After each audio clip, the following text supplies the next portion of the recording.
അപ്പോൾ അസിത, ഈ കണ്ണൂരിൽ ഇനിയിപ്പോൾ എങ്ങോട്ടാണ് ഇന്നത്തെ പരിപാടി? പ്രത്യേകിച്ച് 140 മണ്ഡലങ്ങൾ നമുക്ക് പെട്ടെന്ന് കവർ ചെയ്യാറുണ്ട്. കുറച്ച് മണ്ഡലങ്ങൾ ഇന്നലെ നമ്മൾ കവർ ചെയ്തു. ആഷ്മി മലപ്പുറത്തായിരുന്നു, അസിത കണ്ണൂരിലായിരുന്നു. അപ്പോൾ കണ്ണൂരിലെ കോട്ടകൊത്തളങ്ങളിലൊക്കെ തന്നെ അപശബ്ദങ്ങൾ കേൾക്കുന്നു, താളപ്പിഴ ഉണ്ടാകുന്നു. എന്തൊക്കെയാണ് വിവരങ്ങൾ? തീർച്ചയായും ഇന്ന് ഒരുപാട് ഇടങ്ങളിലേക്ക് പോകാനുണ്ട്. ഞാൻ നേരത്തെ പറഞ്ഞതുപോലെ തന്നെ മുഖ്യമന്ത്രി പിണറായി വിജയൻ ഇന്ന് ധർമ്മടത്ത പര്യടനം തുടരുന്നുണ്ട്. അപ്പം തന്നെ കണ്ണൂരിൽ ഇന്ന് DK ശിവകുമാറുണ്ട്, K സുധാകരനുണ്ട്, അങ്ങനെ കോൺഗ്രസിന്റെ പ്രധാനപ്പെട്ട നേതാക്കളൊക്കെ ഇന്ന് കണ്ണൂരിലുണ്ട്. അവസാന ദിവസങ്ങളിലെ സ്കെൻ, അതുകൊണ്ട് പരമാവധി മണ്ഡലങ്ങളിലേക്ക് പരമാവധി നേതാക്കൾ എത്തുന്ന ദിവസങ്ങൾ കൂടിയാണ്. അപ്പോൾ പരമാവധി എല്ലായിടത്തേക്കും എത്താനാണ്, എല്ലാ ആളുകളിലേക്കും എത്താനാണ് നമ്മളും ശ്രമിക്കുന്നത്.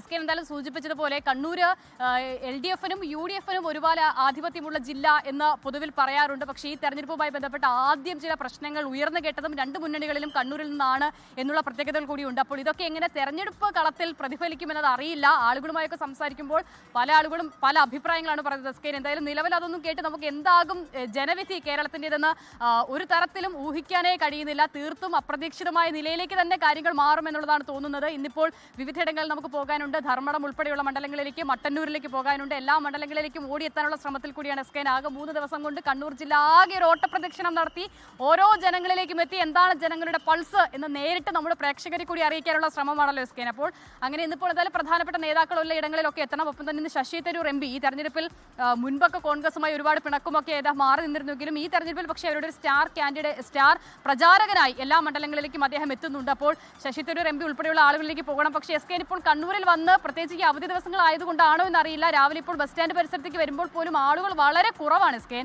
ചിലപ്പോൾ അവധി ആയതുകൊണ്ടായിരിക്കാം, ഈസ്റ്റർ ആയതുകൊണ്ടായിരിക്കാം. അപ്പോൾ അതുകൊണ്ട് നമുക്ക് ഇപ്പോൾ ഈ മോർണിംഗ് ഷോയിൽ അടക്കം ആളുകളുടെ പ്രതികരണത്തിലേക്ക് എത്താനുള്ള ഒരു ബുദ്ധിമുട്ട് മാത്രമാണ് ഈ ദിവസങ്ങളിൽ നേരിടുന്നത്. എന്തായാലും ഇനിയിപ്പോൾ വൈകുന്നേരമൊക്കെ ആകുമ്പോൾ കുറച്ചുകൂടി സജീവമായി എല്ലായിടങ്ങളും ഉണരുമെന്ന് തോന്നുന്നു സ്കെൻ. അപ്പോൾ അതിലേക്ക് കൂടി എത്താൻ സാധിക്കുമായിരിക്കും. ഓക്കെ, അസിത സഹീറാണ് കണ്ണൂരിൽ നിന്നും തത്സമയം ചേർന്നത്. ഇനി ഇന്നലെ ഒട്ടകം പിടിച്ച സ്ഥിതിക്ക് വല്ല കുതിര വല്ലതും കിട്ടുമെന്ന് നോക്കിക്കോളൂ Asitha. Thank you for joining in morning show. Thank you. 24-ന്റെ ചെലവിൽ എന്തായാലും ഒട്ടകത്തിന് പുറത്ത് കയറില്ല. അപ്പോൾ ഒരു കുതിരയെ കൂടി വാടകയ്ക്ക് എടുത്തോളൂ. Okay, thank you.